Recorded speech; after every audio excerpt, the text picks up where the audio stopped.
भीषण गर्मी के दिनों में एक चींटी पानी की तलाश में इधर उधर घूम रही थी। कुछ देर घूमने के बाद उसने एक नदी देखी और उसे देखकर प्रसन्न हुई।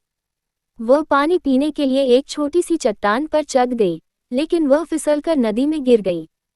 वह जब डूब रही थी तब उसे एक कबूतर ने देख लिया। वह कबूतर जो कि पास के एक पेड़ पर बैठा हुआ था, उसने उसकी मदद की। चींटी को संकट में देखकर कबूतर ने झट से एक पत्ता पानी में गिरा दिया। चींटी पत्ती की ओर बढ़ी और उस पर चढ़ गई।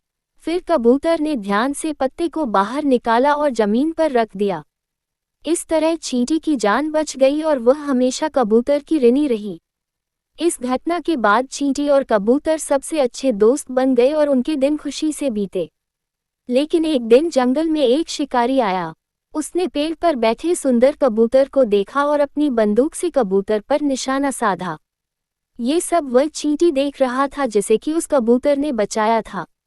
ये देखकर उस चींटी ने शिकारी की एड़ी पर काट लिया, जिससे वह दर्द से चिल्लाया और उसके हाथ से बंदूक गिरा दी। कबूतर शिकारी की आवाज़ से घबरा गया और उसे एहसास हुआ कि उसके साथ क्या हो सकता है। वह अपनी जान बचाने के लिए वहां से उड़ गया। जब वह शिकारी वहां से चला गया, फिर कबूतर वहां उस चींटी के पास आया और उसकी जान बचाने के लिए उसे धन्यवाद दिया।